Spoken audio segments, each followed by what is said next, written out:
1884 October 26 ഞായറാഴ്ച. ഉച്ച കഴിഞ്ഞ സമയം. മാസ്റ്ററുടെ മുറിയിൽ ധാരാളം ഭക്തജനങ്ങൾ സന്നിഹിതരായിരുന്നു. നിഷ്കളങ്കനായ ഒരു കുട്ടിയുടെ ഭാവത്തോടെ നിന്നിരുന്ന ഗുരുദേവനിൽ നിന്നും കണ്ണുകളെടുക്കാതെ നിലത്ത് വിരിച്ചിരുന്ന പായയിലിരുന്നു കൊണ്ട് അവർ അദ്ദേഹത്തിൻ്റെ വാക്കുകൾക്കായി കാതോർത്തു. ദേവിമാതാവിൻ്റെ വാത്സല്യപുത്രനായിരുന്ന പ്രശാന്തനായ ശ്രീരാമകൃഷ്ണദേവനിൽ നിന്നും പ്രസരിച്ച ദിവ്യജ്ഞാന ജ്യോതിസ് ഭക്തജനഹൃദയങ്ങളിൽ ആനന്ദവും സമാധാനവും നിറച്ചു.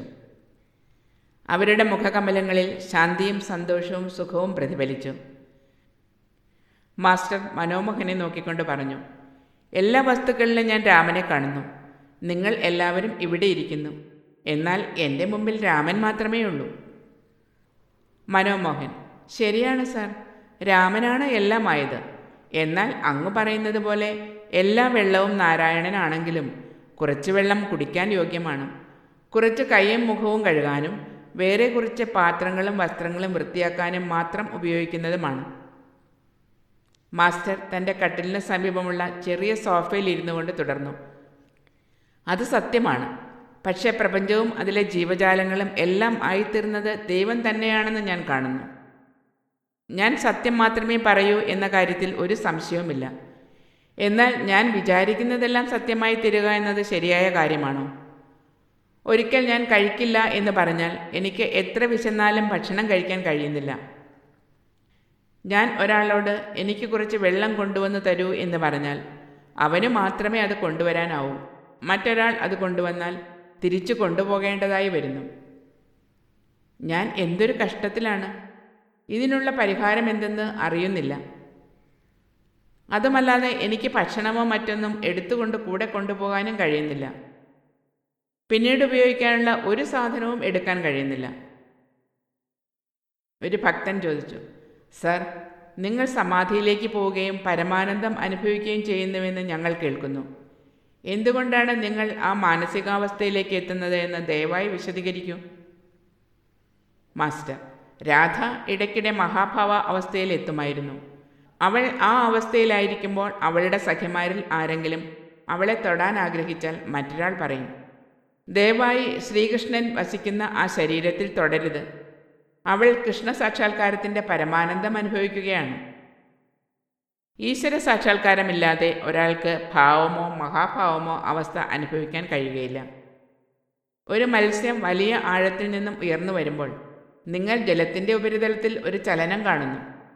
അതുപോലെയാണ് ഒരു ഭക്തനിൽ ഉണ്ടാകുന്ന ആഹ്ലാദം. അവൻ കരയുകയോ ആനന്ദനൃത്തം ചെയ്യുകയോ ഒക്കെ ചെയ്യുന്നു. എന്നാൽ അധിക നേരം ആ അവസ്ഥയിൽ തുടരാൻ കഴിയുകയില്ല.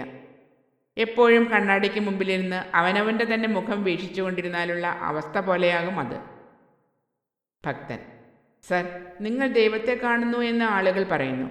അങ്ങനെയെങ്കിൽ അവനെ ഞങ്ങൾക്ക് കൂടി കാണിച്ചു തരൂ. മാസ്റ്റർ: ഒരു മനുഷ്യന് എന്തു ചെയ്യാൻ കഴിയും?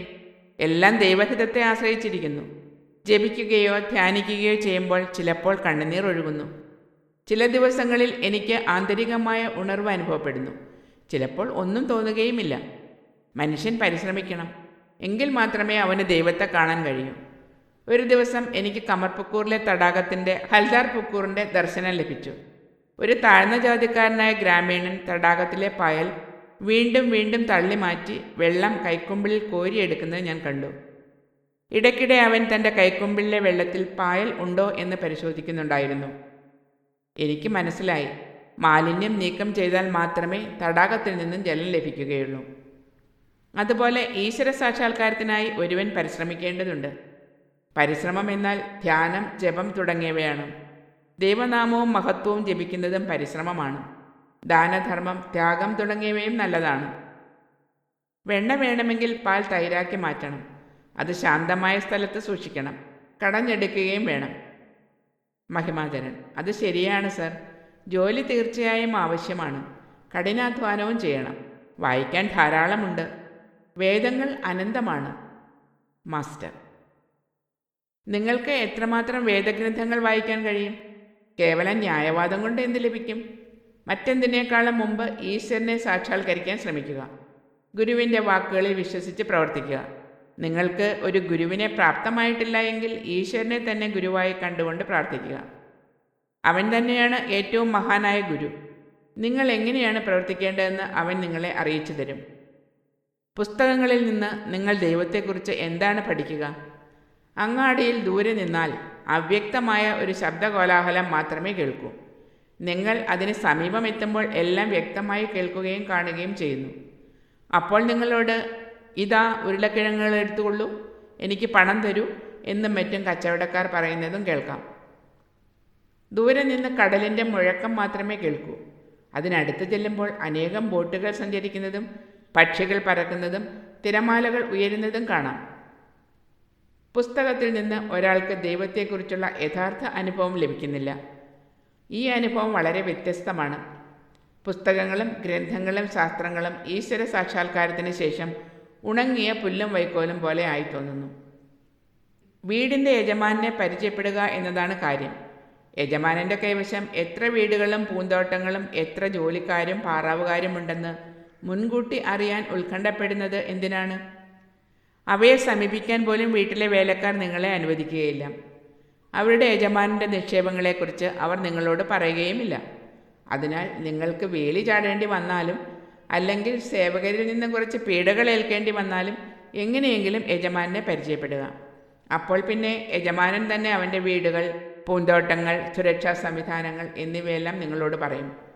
അതിലുപരിയായി നിങ്ങൾ യജമാൻ്റെ ആളാകുമ്പോൾ ജോലിക്കാരും കാവൽക്കാരും നിങ്ങളെ അഭിവാദ്യം ചെയ്യുകയും ചെയ്തു.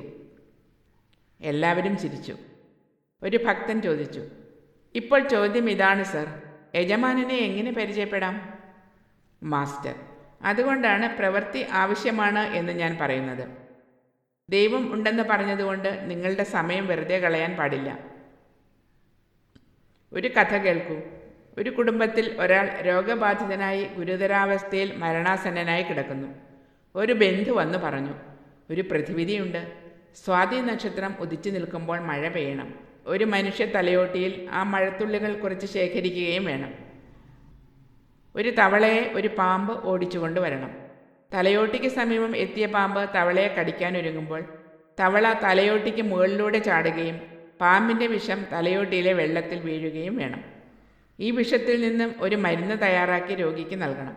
എന്നാൽ ഈ രോഗി സുഖപ്പെടും. കുടുംബനാഥൻ സ്വാതി നക്ഷത്രത്തിൻ്റെ ഉദയാസ്തമനങ്ങളെക്കുറിച്ച് പഠിക്കുകയും ശരിയായ സമയത്ത് മരുന്നിൻ്റെ വ്യത്യസ്ത ചേരുവകൾ അന്വേഷിച്ചുകൊണ്ട് പുറപ്പെടുകയും ചെയ്തു. അവൻ ദൈവത്തോട് പ്രാർത്ഥിച്ചു, ഈശ്വര, എല്ലാ ചേരുവകളും ഒരുമിച്ച് കൊണ്ടുവന്നാൽ മാത്രമേ ഞാൻ വിജയിക്കുകയുള്ളൂ. നീ എനിക്ക് അവ എത്തിച്ചു തരികയില്ലേ? അന്വേഷിച്ച് നടന്നപ്പോൾ അദ്ദേഹം ഒരു തലയോട്ടി നിലത്ത് കിടക്കുന്നത് കണ്ടു. അപ്പോൾ ഒരു ചാറ്റൽ മഴയും പെയ്തു. ആ മനുഷ്യൻ ഉത്സാഹത്തോടെ വിളിച്ചു പറഞ്ഞു, അല്ലയോ ഭഗവാനെ, എനിക്ക് സ്വാതിപ്രകാശത്തിൽ തലയോട്ടിയും അതിൽ മഴവെള്ളവും ലഭിച്ചിരിക്കുന്നു. ഇനി മറ്റു 2 ചേരുവകൾ കൂടി ഒരുമിച്ച് തരാൻ കൃപയുണ്ടാകണമേ. അപ്പോൾ തന്നെ അദ്ദേഹം ഒരു വിഷമുള്ള പാമ്പ് തവളയെ ഓടിച്ചു കൊണ്ടുവരുന്നത് കണ്ടു. അവൻ്റെ സന്തോഷത്തിന് അതിരുകളില്ലായിരുന്നു. ആവേശഭരിതനായ അവന് സ്വന്തം ഹൃദയമിടിപ്പ് കേൾക്കാമായിരുന്നു.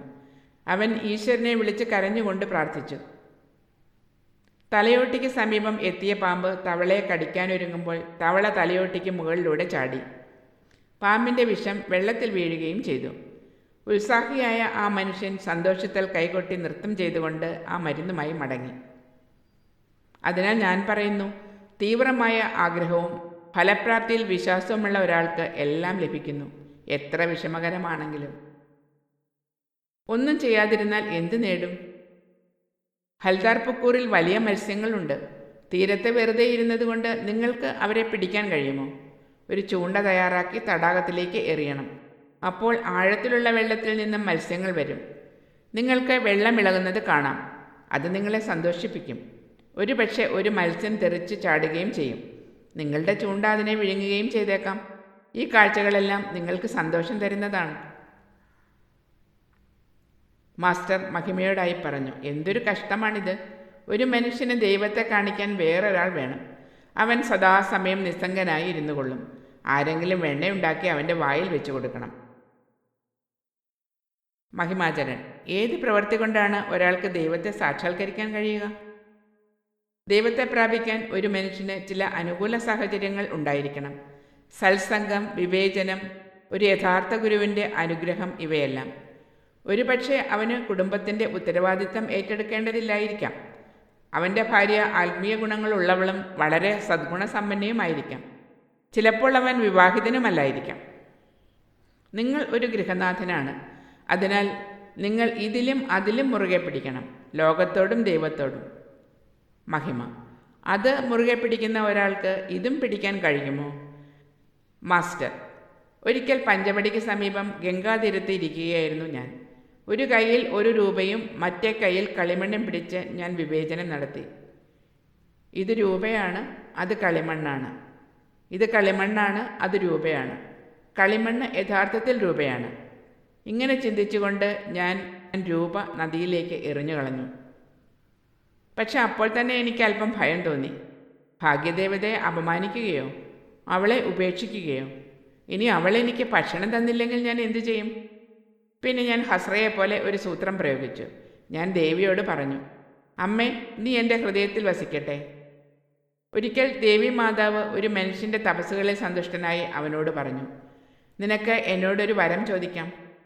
അവൻ പറഞ്ഞു, അമ്മേ, അമ്മയ്ക്ക് എന്നിൽ ഇഷ്ടമുണ്ടെങ്കിൽ ഈ വരം തരൂ. എന്നെ എൻ്റെ കൊച്ചുമക്കളോടൊപ്പം സ്വർണ്ണത്തളികയിൽ നിന്നും ദിവസവും ഭക്ഷണം കഴിക്കാൻ അനുവദിക്കൂ.